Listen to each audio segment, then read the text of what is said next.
to you and your name.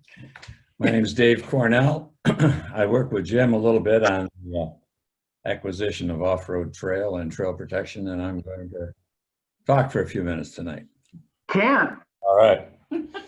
See Jim Bronson nodding his head. Yeah. All right.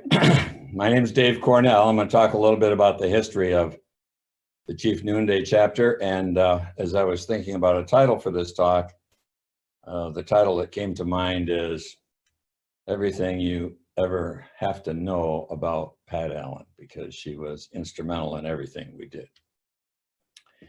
So I joined the NCTA in 1993. I think my number was 23. And in the course of time, I got to know Pat. She was a part-time executive director with the North Country Trail. Her offices were then in Grand Rapids. She was the second part-time executive director of the North Country Trail. Pat was instrumental in the starting of our chapter because she encouraged me to hold some meetings and see if I could gather some interested people to form a chapter. Our first meeting was either in, I think it was in March, but it could have been in April of 1997. We met at the Hope Township Hall. We did have some people that were interested in the trail. And then in May of 97, we had our first official meeting of the chapter. And Mick has all the records on this, but I think we had approximately 12 or 13 people there. And we formed a board and elected officers and then submitted our bylaws. And Bob Papp, who was then brand new as a full-time executive director of the North Country Trail, accepted our bylaws and sent us a letter welcoming us to the NCTA. There are a lot of people that were very instrumental in the beginning of our group. I'm going to tell some stories about those people, and usually I can see who's here, but I'm going to tell a lot of stories about people who aren't here. Bob Benham was our first treasurer and vice president, very, very active. And he was also the guy that was always out beating the bush to raise more money. We would have our meetings at the Berry Township Hall, and Bob Benham, would always sit on my right-hand side. And many times when these meetings were held, he'd hand me something. It might be a shirt, it might be a t-shirt, it might be a hat, but it was something he wanted me to put on because he was going to sell it to the rest of the members. I have with me a hat. Now this hat says in large letters, NCTA, and it's got a totem pole. I don't know why the totem pole. And then on the back it had Chief Noonday, but he wanted me to pay him $20 for this hat. I have a large selection of hats, t-shirts, jackets, all courtesy of Bob Benham and his fundraising efforts. One of the things we worked so hard at the beginning is to raise money to do the things we wanted to do. And one of the things I always remember about Pat Allen, she was at all the meetings I've mentioned before, but in the first year, and I don't know the exact date, Pat Allen sent us some shares of Bell South. We sold them. And after that time, we were on easy street. We had money. We never had to worry about money again. And many times over the years, as the membership has grown, I've written to Pat and said, Pat, here's where we are today. And I know because I've seen her a couple of times that she's very proud of what we've done with this chapter. And all of you have done in this chapter. I'm no longer very active in it. I'm going to talk a little bit about the course of events during the first couple of years, but those events that I just highlighted are the beginning of the chapter. As the chapter grew, our first real goals were centered around the acquisition of getting the right to walk over, call it whatever you want, memorandums of understanding, easements or whatever, to get across land that we knew we could get across. Kellogg Forest, Kellogg Biological Station, Yankee Springs, Berry State Game Area, etc. The list goes on. So this first couple of years, we really concentrated so hard in building the trail across those lands.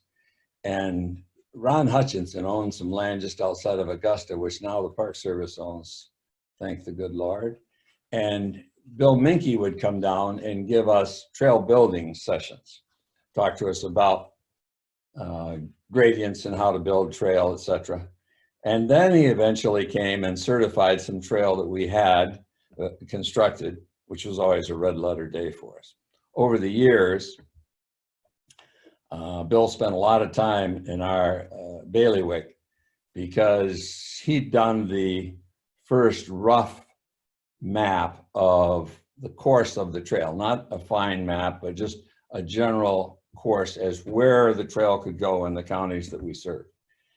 When Chief Noonday was formed, we knew we were going to be putting trail across Calhoun County, Kalamazoo County, Berry County, but we reserved for ourselves the ability to put land across some other counties in the event that we strayed off of the land, off of the area that Bill had highlighted where he wanted us to go. We never did stray off those areas. We stayed in those counties, the same counties we have today. So I'm going to open this up for questions and let you ask questions or make comments about anything that I've just said. And I'll let Jane handle the questions and monitor the conversation.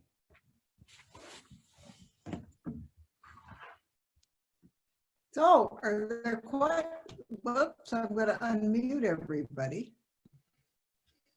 Okay. So does anybody have a question? Are they talking? Is anybody, Eric, you got a question? I do. All So, right. where did Chief Noonday come as the name of our chapter? I mean, I know who he is and what he is, but how did that come up? We had a number of names, and I can't tell you, Eric, who submitted those names, but we had a number of names submitted, and there was a lot of discussion. I think Pat was part of that discussion also, but we did select Chief Noonday, and it was, I think, a unanimous choice. I will just say that I kept my membership in this chapter, even though I've lived in 2 other counties, but I felt the promise was there, and it obviously was. Thank you. Well, we wouldn't be here without you, Pat. Okay.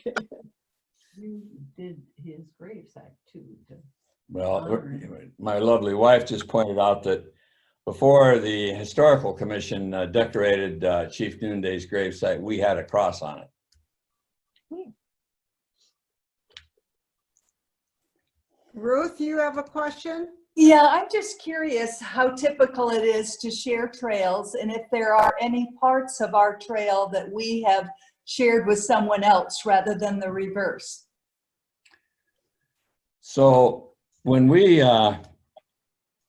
started out, the National Park Service, almost always in the form of Bill Minke, had crafted memorandums of understanding with the various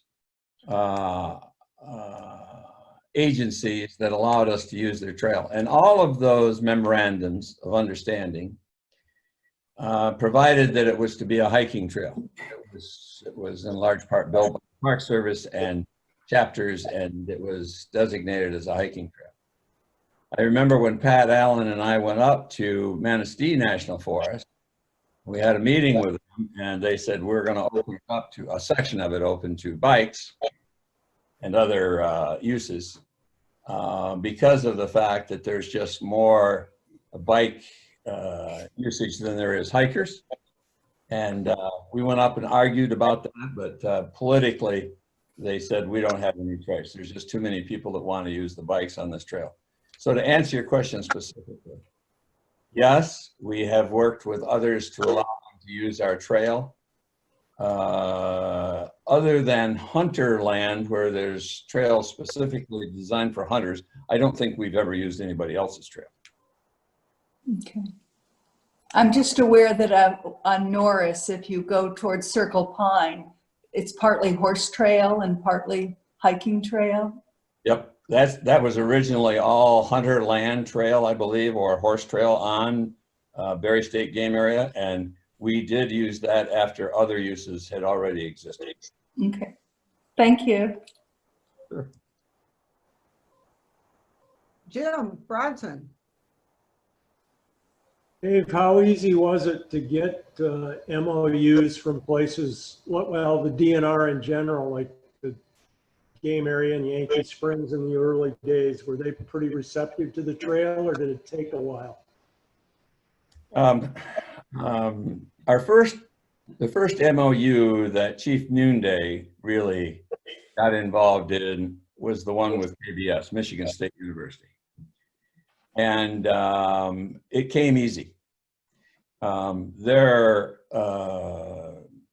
You know them people, you know the people as well as I, even you know them better than I do.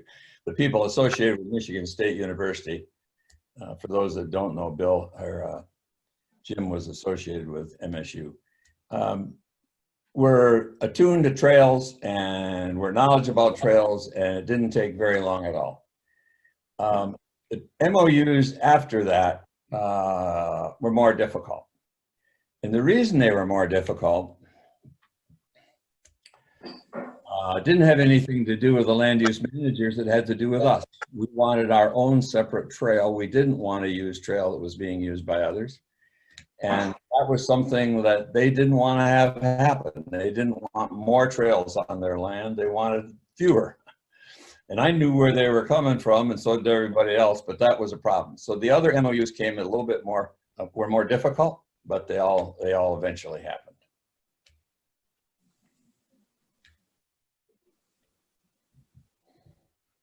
Chris. And I'm not muted. So Dave, so from your experiences over the years, how do you think things have changed? The needs of the chapter have changed over time? Or volunteers in general? All right. My interest, and good question, but my interest has always been in trail protection. I can't speak for the funding of the chapter because it just seemed like we were always able to scrimp and make enough money to do the things we had to do. But trail protection, the actual acquisition of land or easements, is something that has not progressed as fast as I'd like to have it go. I understand the reasons why. It's not in the expertise wheelhouse of our chapter members. It's also something that's a long-term, long-pole deal. Our chapter is so proud of the fact that we put together the Hutchinson purchase, and thanks to the Park Service for that.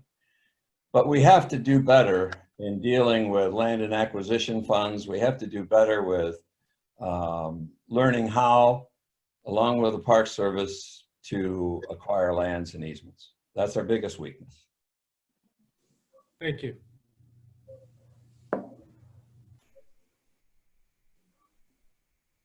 Questions? Oh, Chris again, yes. Well, since nobody jumped right up, so kind of conversely, how do you think things are better now than they may have been in the past, if at all? Oh yeah, there's a lot of things that are much better. Number one, when we started out, Chris, we had very little expertise in trail building and trail maintenance. Thanks to the Park Service and the North Country Trail Association, we became better and better at that. The funding capabilities of the North Country Trail vis-a-vis our chapter, Chief Noonday, are better than they've ever been. We have fewer difficulties. Training, if we need training anywhere, it is in dealing with landowners, and we're so much better at that now. Jim Bronson is magnificent. We're so much better than that than we've ever been before. That's a huge strength for us. I think I could go on, but those are the highlights. Thank you. Sure. Nick, Dave, it's Larry Hawkins. Yeah. You seem want to talk about yourself very much. So I wonder, since a lot of the people that are on tonight are pretty much newbies to the trail, if you could spend a little time on some of the heroes that you've known. I think particularly of Bill Menke. I think he's somebody that would bear a little bit longer mention as one of the, real heroes of the North Country Trail. Sure. The problem is, if you get into talking about individuals, you're going to forget somebody, and that I don't want to do. So I will talk a little bit about Bill.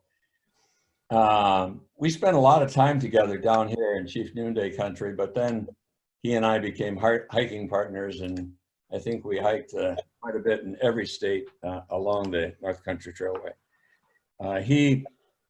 He is as dedicated a trail building professional as you will ever find. He knows every piece of equipment. Every day when we were hiking, he would tell me, he would say, Dave, we're going to have a fire tonight. We'll sit around and talk. And about 9 o'clock or 10 o'clock, I'd go to bed because I had the fire going, but he'd be sitting there making notes about the trail we'd cross that day. Something he just did every day. There are others. I think about Ron Hutchinson. I know we bought the land from him, but what a hero he was for us, because he was constantly going with me to meet other landowners. I have a great picture of him and Dr. Sackett, where he went up to Dr. Sackett and said, these are good guys. And pretty soon we were really good friends with Dr. Sackett, and he let us go across his land. He did it with others. He showed up at township board meetings. He had nothing to gain. He just showed up because he wanted to support, and he would always talk to us. I think of all the people associated with KBS over the years, at Kellogg Forest, Greg at the Kellogg Forest, what a great guy he was for the trail. He constantly was fighting for us with other landowners. I remember he went out with me once. He had me in the middle of this field, and he says, how does this look to you? We were standing about 8 feet away from a pivot irrigation stand, and I said, not too good. But he got us on the land. If we wanted to be there, he did it. Others, I think of Lynn Waldron. What a great guy. He was a civil engineer. I think he's the only one that had a number lower than mine with the North Country Trail. He engineered the placement of a bridge on KBS, something we should be very proud about still today. That's the most magnificent bridge.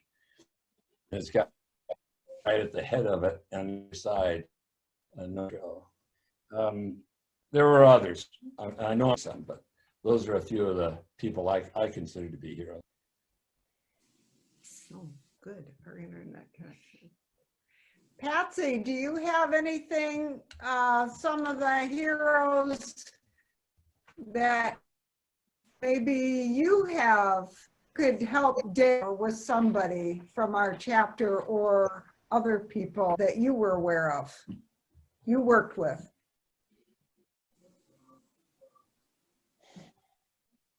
Who are you asking? You, Oh, me? Oh, I'm asking you. Bad Al. Yes. well, I've just had all of these early experiences. My number on the member list is number 3. So I'm probably the longest term person. But the very first person who started an end-to-end hike, Carolyn Hoffman, I went and hiked with her for a day, and I just have had periodic things that come up, that I've met and enjoyed it all. So it's been a pleasure to know Dave for so long and the rest of you. So thank you. So thank you, though.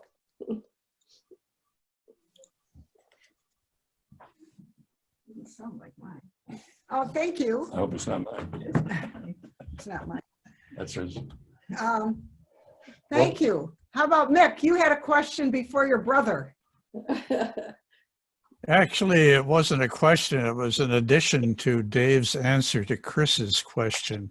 I think one of the things that has gotten even better in the 15 years that I've been associated with Chief Noonday is the availability and willingness of volunteers that never ceases to amaze me. For example, when I have to recruit new adopters, almost invariably, I very quickly get more than I can even use. And we've run into this, in the response to the workday projects that we have.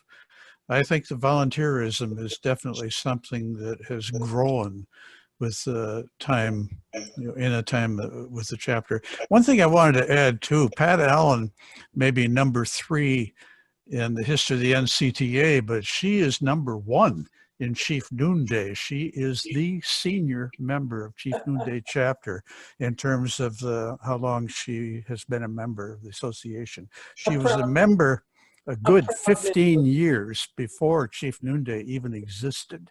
Yeah. So. Okay. Thank you. Chris.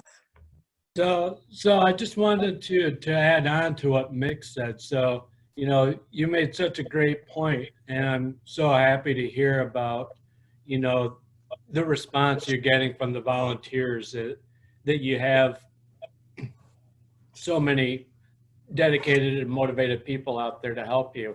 So just wanted to take this opportunity to plug for the National Park Service. You see a couple new faces on here that some of you haven't probably seen before. We've got another new face that you haven't seen before.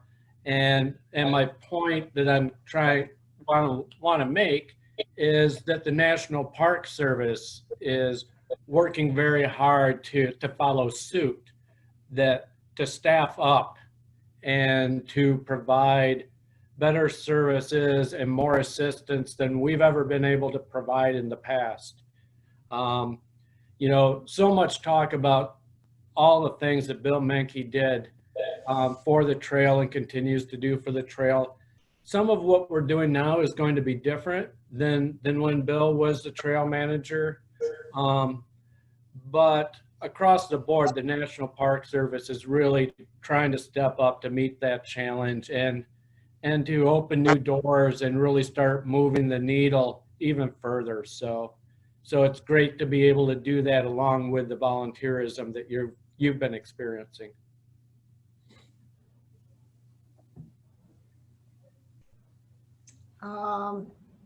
More questions?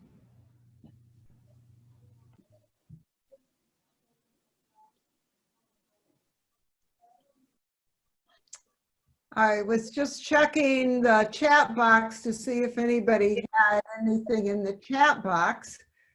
And I understand Kimberly, who we don't see, is a new volunteer. Kimberly, can you unmute yourself? I can. How are you? Okay. Where do you live? I live in Milford, but the reason why I'm keeping mute is because I happen to have 9 children and they're all very loud.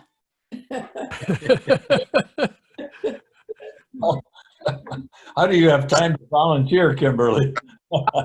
They come with me. A lot of them backpacking with me. My oldest is older. He's 22. My youngest is 2. However, he does have a pack. It's just very small. I can't wait to meet you. Oh, me either. Yeah, to be able to get out of the house here. I had to get them all back into school this week, so it was a little bit of a hassle, but it'll all settle down pretty quickly. Well, glad to have you, Kimberly. Absolutely. Anybody? Oh, here we have Eric. Eric has a question. Dave, I just want to know how Pat knew to come to you to get you roped into this whole thing. What's your background that drew her to you? So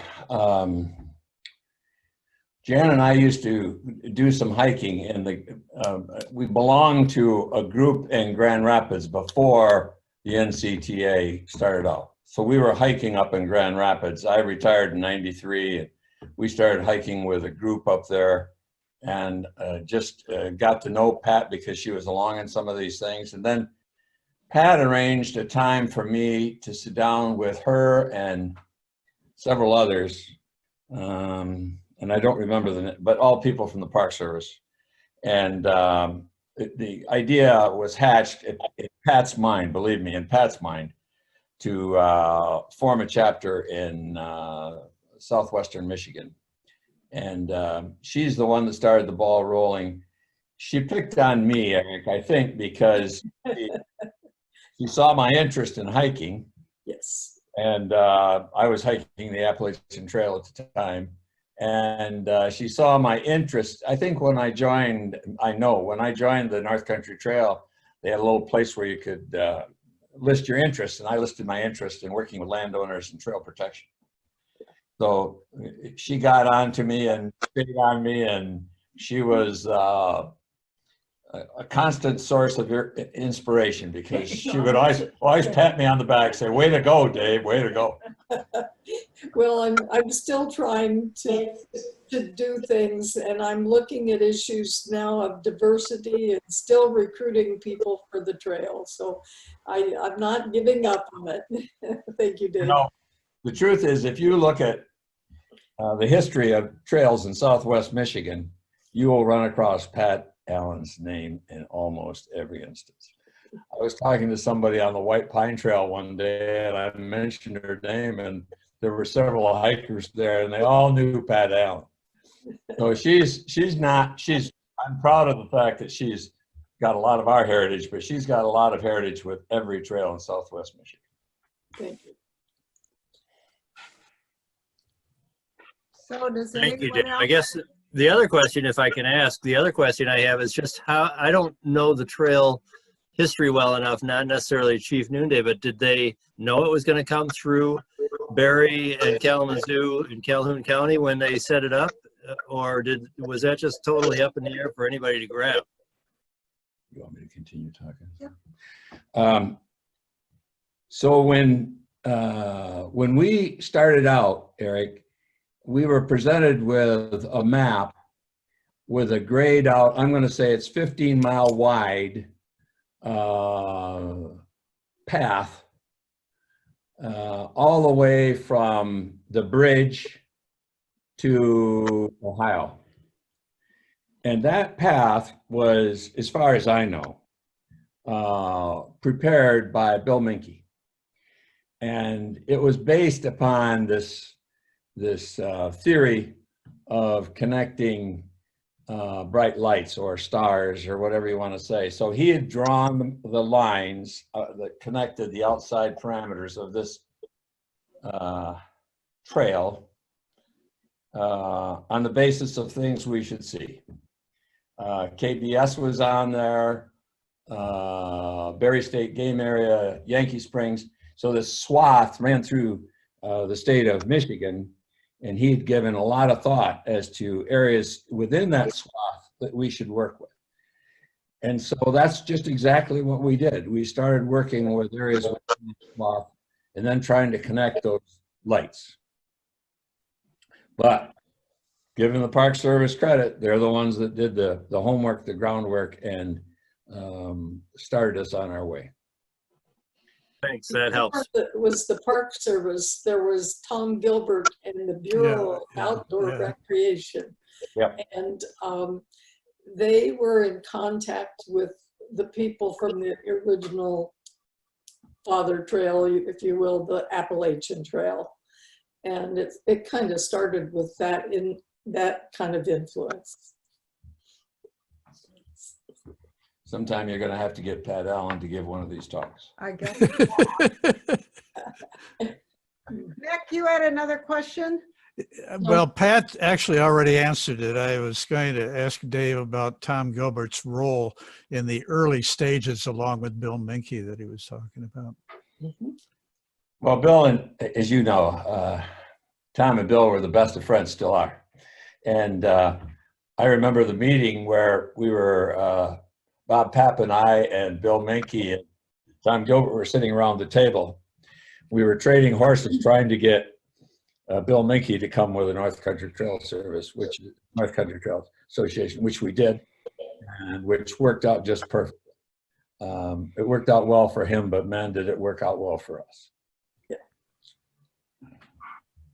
Okay, any other quick questions or comments before? I leave.